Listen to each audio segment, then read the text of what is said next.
It was 4 a.m. on August 16, 2025, when an event unfolded in Burkina Faso that would send shockwaves far beyond its borders. In the stillness of the night, under a sky heavy with silence, a massive arms seizure took place, one that would leave the entire world asking questions it was not ready to hear. The operation was not carried out by chance, nor by routine. It was directed personally by President Ibrahim Traoré himself. 57 trucks were intercepted that night, and each one was crammed to the brim with weapons and deadly supplies. It was a discovery so enormous, so unbelievable, that even the soldiers who first laid eyes on it could barely process what they were witnessing. Who was moving such a vast arsenal? Who had the resources to make this happen? And more importantly, who was preparing for war in Burkina Faso? Before we go deeper, don't forget to subscribe and stay with us, because what comes next will shock you even more. The bust took place in the Canary region, close to the border with Togo.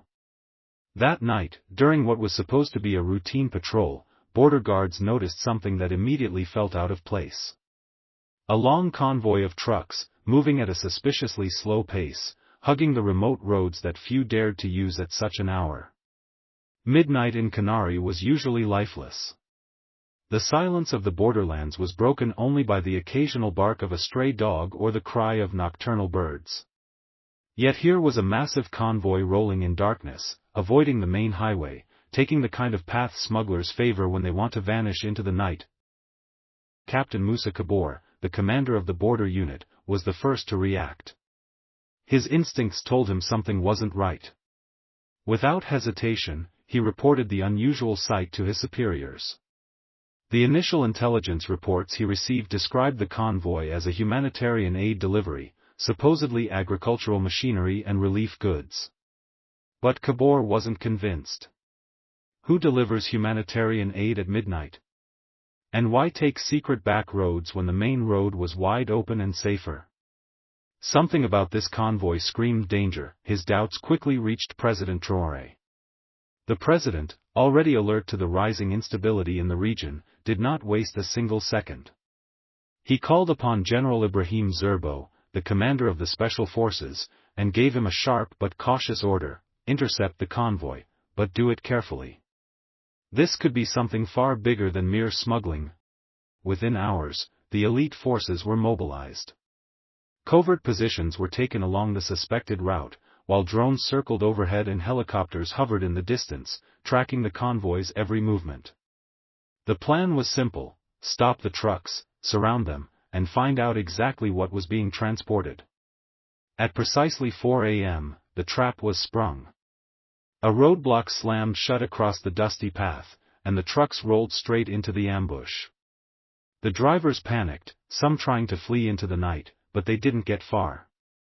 Within minutes, every single one of them was detained. When the soldiers opened the first truck, silence fell. Beneath neatly stacked sacks of what appeared to be aid supplies was something else entirely: AK-47 rifles, M16s, rocket-propelled grenades, explosives, and more. An entire arsenal, disguised as charity. One truck after another revealed the same shocking cargo. Every vehicle was a mirror image of the first, deadly weapons hidden under a thin cover of deception. Captain Kabor wasted no time. He immediately contacted the president. "Mr. President," he reported, his voice trembling with disbelief, "you won't believe what we've uncovered. These trucks are not carrying aid. They are carrying enough firepower to arm a full army." President Traoré's response was measured but heavy with urgency. "Secure everything. Not a single bullet must disappear. And make those drivers talk. We need to know who is behind this. Someone is preparing for war on our soil, and we cannot let it happen." The sheer scale of the find was terrifying. This was no small smuggling operation. It was organized, sophisticated, and well-funded. Within hours, interrogation of the captured drivers began. At first, most of them claimed ignorance. They said they were told they were transporting farming equipment or machine parts. One of them, a driver named Marc Antoine Zongo, broke first. His confession was nervous, his hands shaking as he spoke. We were told the cargo was machinery. We were instructed to deliver it to a warehouse in Togo. From there, it would be shipped overseas. But investigators quickly realized the story didn't add up. The deeper they dug, the clearer the picture became. The drivers may not have known the full truth, but the organizers, the men who planned the routes, scheduled the departures, and disguised the shipments, knew exactly what they were doing. Each truck had been dispatched separately, leaving from different towns, traveling different paths, converging only shortly before reaching the border.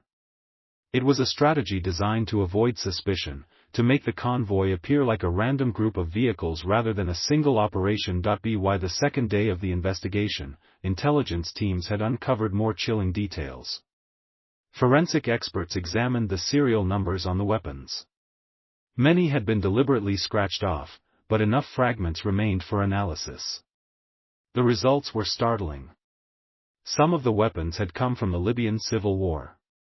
Others were traced back to battlefields in Yemen. Some were brand new, fresh from factories, never used, never fired. The value of the entire cache was estimated at over $700 million. The question that haunted everyone now was simple: who had the financial power to buy such a stockpile, and for what purpose? President Traore wasted no time in addressing the crisis. He called an emergency meeting of the National Security Council. The full inventory of seized arms was placed on the table: 25,000 AK-47 rifles, 10,000 minutes and 16 seconds, 13 million rounds of ammunition, 70,000 hand grenades, 2,500 rocket launchers, 400 surface-to-air missiles, and nearly 50 tons of explosives. The defense minister, General Sadu, was stunned. "This isn't a shipment," he said gravely.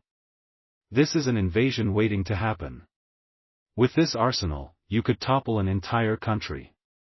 Interior Minister Hussein Karour added with grim certainty, "If these weapons had reached their destination, our country would already be burning.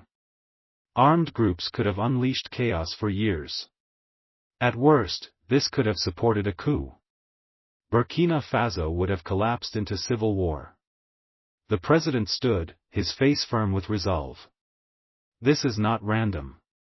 This is part of a deliberate plan, one designed to destabilize us the same way they destroyed Libya, Syria, and Yemen. But this time, they failed. This time, we stopped them." Just then, Colonel Ouedraogo, the head of intelligence, entered the room with an update that shifted the investigation into an even darker direction. "Mr. President," he said, "one of the drivers finally gave us a destination. The weapons were headed for secret warehouses in Ouagadougou. That's where the distribution was supposed to happen." Without hesitation, President Traore gave the order. "Launch full-scale raids in the capital. Search every suspicious warehouse. Arrest anyone connected to this. And above all, follow the money. Find who is financing this madness. That's where the truth will lie." This was no ordinary case of arms trafficking. It was something far more sinister, an attempt to ignite a war from the shadows. And if the operation had not been stopped that night, Burkina Faso might have already been plunged into bloodshed. The following dawn, Ouagadougou became the center of one of the largest internal operations in the nation's history. President Traoré's order was swift and uncompromising: search every warehouse, raid every suspect location, and uncover the truth before it was too late. At sunrise, Operation Storm was launched. Across the capital, 23 different addresses were targeted simultaneously. Streets were cordoned off, soldiers moved with precision, and helicopters hovered over the city skies. The people of Ouagadougou woke up to the thunder of boots and the sound of armored vehicles rolling through the streets. Many had no idea what was happening, but word soon spread: something monumental was underway. The raids revealed exactly what the president had feared. Out of the 23 warehouses, 17 were filled with hidden weapons. Row after row of crates stacked to the ceiling: guns, explosives, heavy artillery, all waiting to be unleashed. The operation also netted dozens of arrests, and the names on the list shocked even the most seasoned officials. Among those detained were former government ministers, retired military generals, wealthy businessmen, and even individuals carrying foreign diplomatic passports. What bound them all together was one common thread: open opposition to the Traore administration. By the fourth day of the investigation, the picture had become clearer, but also more terrifying. Interrogations were intense. The suspects were isolated, questioned repeatedly, and pressured until one of them finally broke. His name was Francois Bongo, a powerful businessman with long-standing political connections. Under stress, his resolve crumbled, and he confessed. His words fell like a thunderclap. Barely able to look investigators in the eye, he admitted, this wasn't just about smuggling weapons. This was months in the making. We were promised support from abroad. The plan was clear: remove President Traore and replace him with a government that would obey Western powers. The room froze.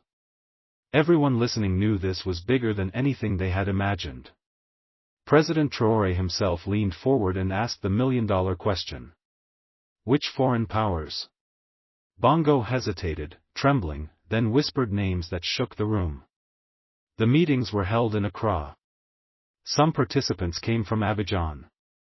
The instructions, they came from Paris. And the final approval, the green light, it came from Washington. No one spoke.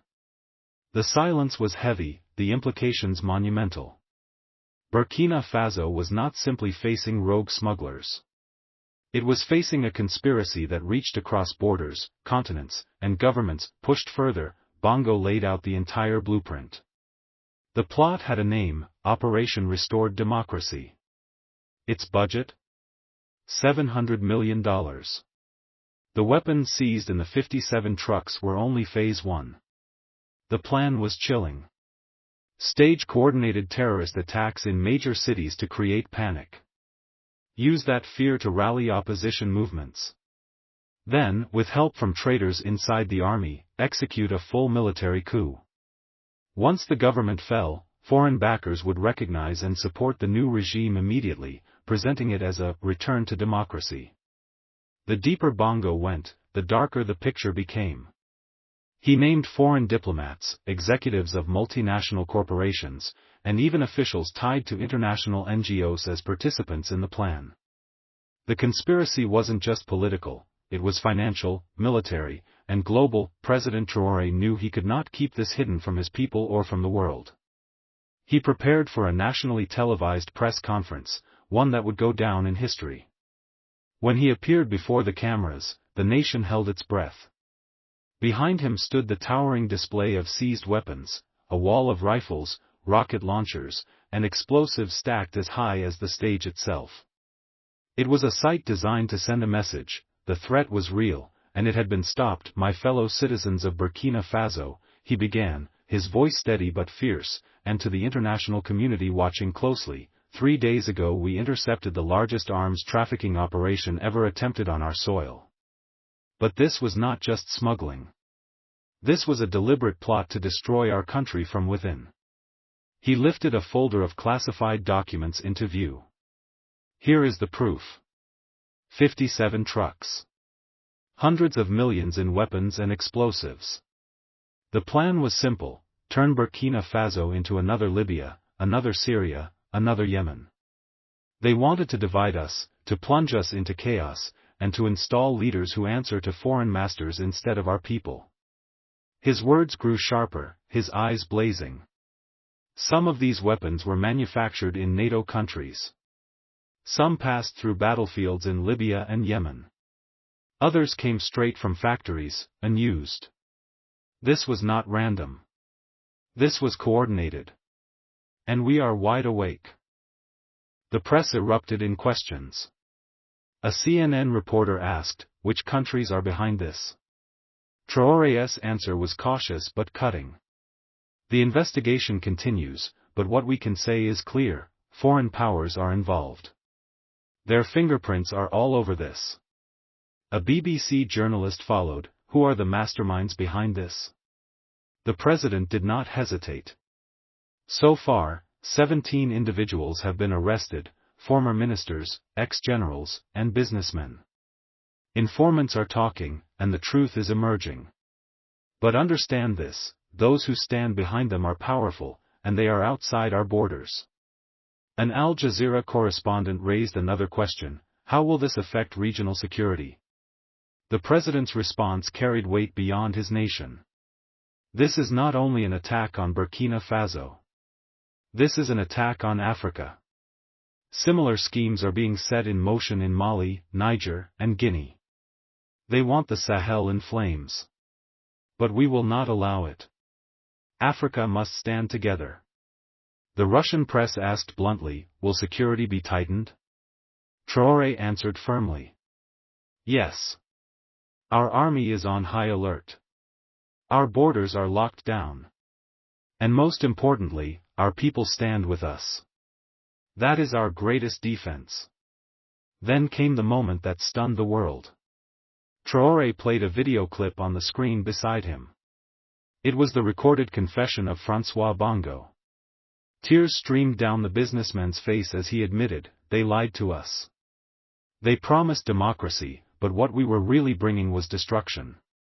We betrayed our people. I was wrong. I am sorry. The hall fell silent. Reporters shifted uncomfortably. The mask of the conspiracy had been ripped away in front of the world. President Traore ended the conference with a statement that echoed like a drumbeat across the continent. This is the real face of betrayal, men willing to sell their country for money and power. But they failed. And they will always fail. Because Burkina Faso stands united, and Africa will never again bow to those who think they can control us. The next days brought even darker revelations. Seized laptops, encrypted phones, and recovered files unveiled details that made the conspiracy far more dangerous than anyone imagined. The documents showed this wasn't just about Burkina Faso. The entire Sahel region was under threat. Plans existed for Mali, Niger, Guinea, and even Nigeria. Each operation had the same objective: remove independent leaders and install pro-Western puppets. The scale of financing was breathtaking. Investigators followed bank transfers and offshore accounts. The conspiracy had at least $1 billion allocated to fund chaos across the region. The money trail snaked through the Gulf states, into hidden accounts in Europe, and finally into the hands of shadow networks that specialized in covert regime change. This was no local crisis. It was a global conspiracy, and as Traore prepared for his second press conference, his tone was no longer cautious. This time, he was ready to tear away every mask. Standing before the cameras once again, his voice cut like steel. The time for polite language is over. The masks are off. Those who wish to recolonize Africa, listen carefully. We are the grandchildren of Thomas Sankara. And we will not kneel to anyone. He held up a new set of documents, revealing details that left the press corps gasping. They had already written the names of a new government. Ministers, deputies, policies, all prepared before our nation was even toppled. Look at the arrogance. They divided up our ministries as if Burkina Faso belonged to them. Then, with fire in his words, he declared, they forgot one thing. The people of Burkina Faso own this land, not them. And we will never surrender it. The battle had shifted. This was no longer just about weapons. It was about the soul of a nation, and the awakening of a continent. The revelation spread across the globe like wildfire. News networks ran non-stop coverage, social media platforms overflowed with outrage, and ordinary citizens across Africa began to connect the dots. What happened in Burkina Faso was not an isolated case, it was part of a much larger pattern. For years, Africa had been plagued with instability. Coups, insurgencies, civil wars, many believed these were the natural consequences of internal divisions. But now, with undeniable evidence in front of the world, a different picture began to emerge. The chaos wasn't entirely organic. It was engineered. In Ouagadougou, the government intensified its investigation. Seized computers were decoded by a team of cybersecurity experts working day and night. What they uncovered was staggering. Encrypted emails revealed detailed communication between foreign officials and local conspirators. One email, dated just 3 months earlier, read, "The timeline remains fixed. Operations in Ouagadougou will precede similar initiatives in Bamako and Niamey. Once secured, energy concessions will be renegotiated under favorable terms." The words struck like daggers. It wasn't just about control. It was about resources: gold, uranium, and oil. Africa's wealth, once again, was the prize. President Traoré addressed his inner circle with urgency. This is no longer only about Burkina Faso. It is about the sovereignty of all of Africa. If we fall, the rest will follow. If we stand, the rest will rise. The decision was made. Burkina Faso would not stay silent. It would take the fight beyond its borders, not through war, but through truth. Leaders from Mali, Niger, and Guinea were contacted immediately. Secret meetings were arranged in Bamako. Within a week, the 4 nations' heads of state sat together in a secure compound, guarded heavily by their most loyal soldiers. The meeting was tense, but the unity was undeniable. Each leader had faced the same threats, the same pressure, and now the same enemy. Colonel Assimi Goïta of Mali spoke first. "Brothers, we have been targets for one reason: because we refuse to obey. They fear an Africa that stands on its own feet. But today, they will learn to fear something greater, an Africa that stands together."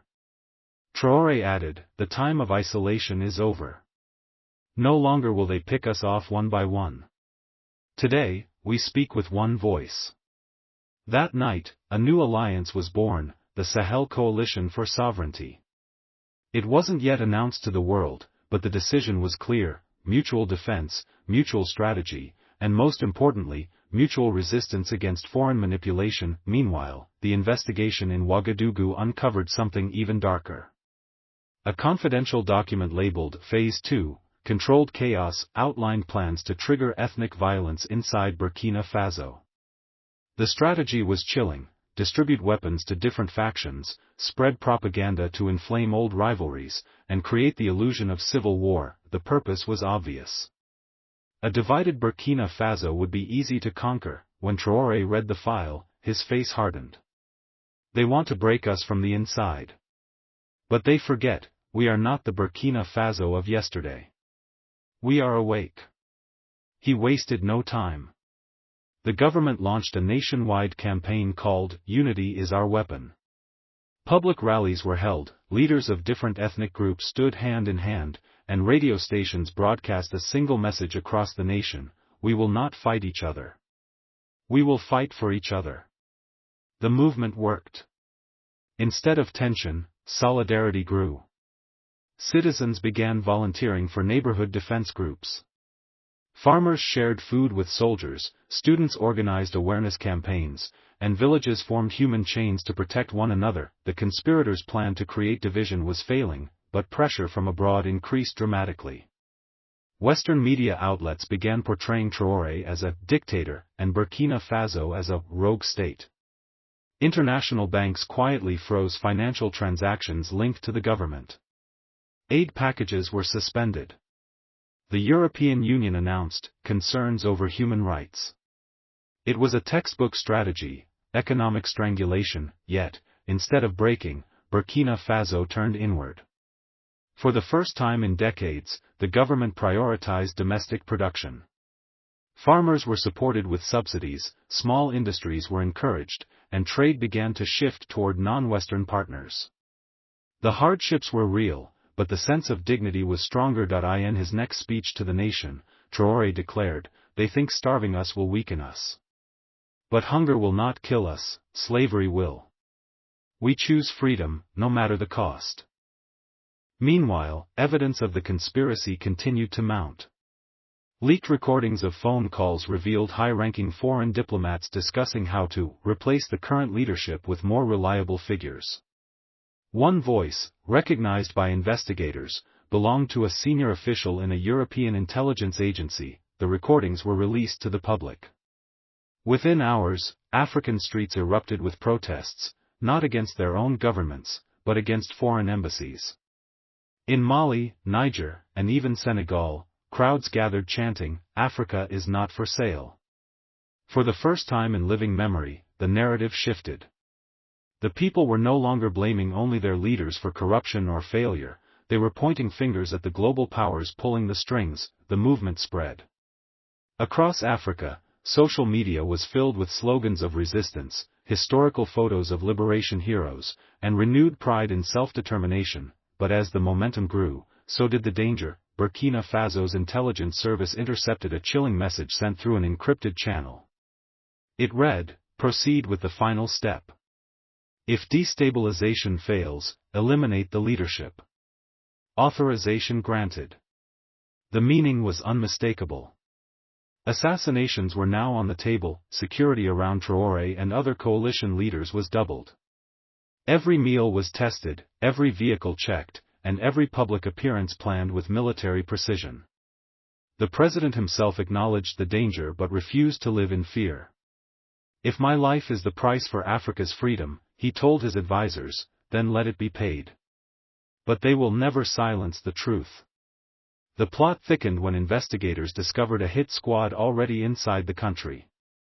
Mercenaries, trained abroad, armed with the latest technology, had been smuggled in through the borders. Their mission, to strike at the heart of leadership. Fortunately, intelligence operatives tracked them down before they could move. In a dramatic nighttime raid, the mercenaries were surrounded and captured alive. Their passports revealed shocking details. They came not from poor or desperate backgrounds, but from elite military units of foreign nations. The confession of one mercenary confirmed what many already suspected. "We were hired to destabilize, not to fight for democracy. Our orders came from men in suits, not soldiers." They wanted Burkina Faso leaderless, weak, and open for takeover. The world gasped again. Burkina Faso was not just resisting, it was exposing. As these revelations reached global headlines, the balance of perception began to shift. While Western governments denied involvement, millions around the world started to question the official narratives. Voices in Latin America, Asia, and even Europe expressed solidarity with Burkina Faso. The story was no longer confined to Africa, it had become a global battle between truth and deception. In Ouagadougou, people gathered in massive rallies, carrying torches and chanting through the night. They no longer saw themselves as isolated victims but as pioneers of a larger awakening. One banner carried by students summed up the mood perfectly: "If Burkina Faso stands, Africa rises." The conspirators had hoped to break the nation. Instead, they had ignited something far more dangerous to their plans: unity. And as President Traore prepared his next move, he knew the struggle was far from over. The enemy was powerful, the stakes higher than ever, and the road ahead uncertain, but for the first time, the people were ready to walk it with him. The days that followed were filled with a tense mixture of fear and hope. Burkina Faso had exposed the hidden hands pulling the strings, but exposure was only the beginning. The real test was survival. The coalition leaders gathered once more in Bamako. The atmosphere was grave, yet resolute. They knew the stakes. Colonel Goita spoke first: "We have uncovered their weapons, their mercenaries, their lies. But they will not stop. They will strike harder. They will try again. What do we do now?" Traore stood and answered with a voice steady and commanding. "We cannot win this battle by simply defending ourselves. If we stay on the defensive, we will always be targets. The time has come to take the initiative, not with violence, but with truth, with unity, and with action that the whole world can see." The plan was bold. The coalition decided to hold an international summit, open to media, open to all nations willing to listen. The goal: present the evidence, reveal the conspiracy, and demand respect for Africa's sovereignty. Preparations began immediately. Documents were carefully compiled. Video evidence of mercenary confessions was edited and subtitled. Transcripts of intercepted communications were verified by independent experts. Everything had to be airtight. When the day arrived, the world's attention was fixed on Bamako. Delegations from dozens of countries attended, some out of solidarity, others simply curious. Journalists from every corner of the globe filled the halls. The summit began with Traore stepping onto the stage. His presence alone commanded silence. Cameras flashed, but he ignored them.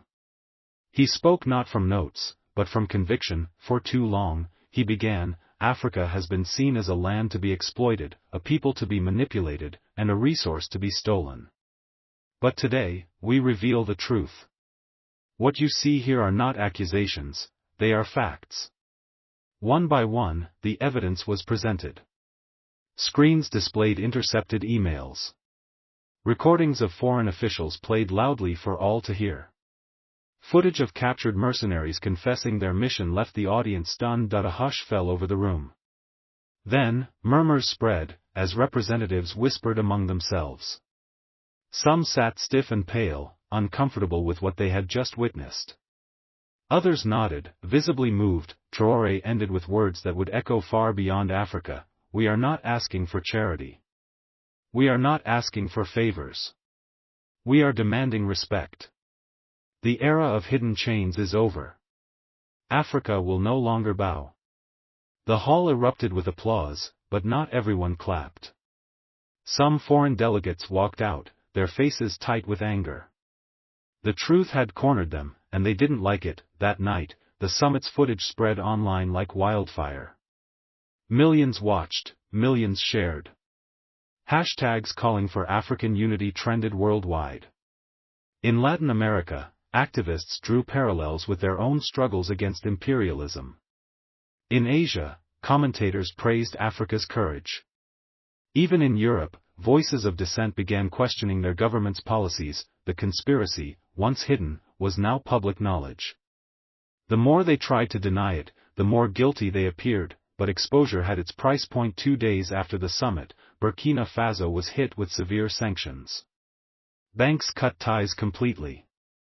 Foreign companies pulled out in haste. The price of basic goods skyrocketed. Some predicted mass unrest, yet, instead of collapsing, the people dug deeper. Farmers planted more, communities organized local markets, and citizens began boycotting foreign products. What was meant to strangle the nation became a catalyst for self-reliance. In a small village outside Ouagadougou, an elderly farmer told a reporter, "They think we will starve. But we have lived from this land for generations. We will survive without their imports. What we cannot survive is slavery." The resilience of the people became a story of its own. Documentaries, blogs, and videos highlighted how ordinary Africans were rising to the challenge. From youth-led tech startups building local solutions to mothers creating community kitchens, Burkina Faso was becoming a symbol of resistance, but danger still lurked.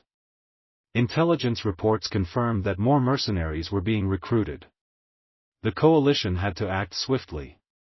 They strengthened their borders, increased intelligence cooperation, and even began training special units to detect and dismantle sabotage networks. For the first time, African militaries were not fighting each other, they were fighting together for survival. Meanwhile, something unexpected began happening in the streets of Paris, London, and Washington.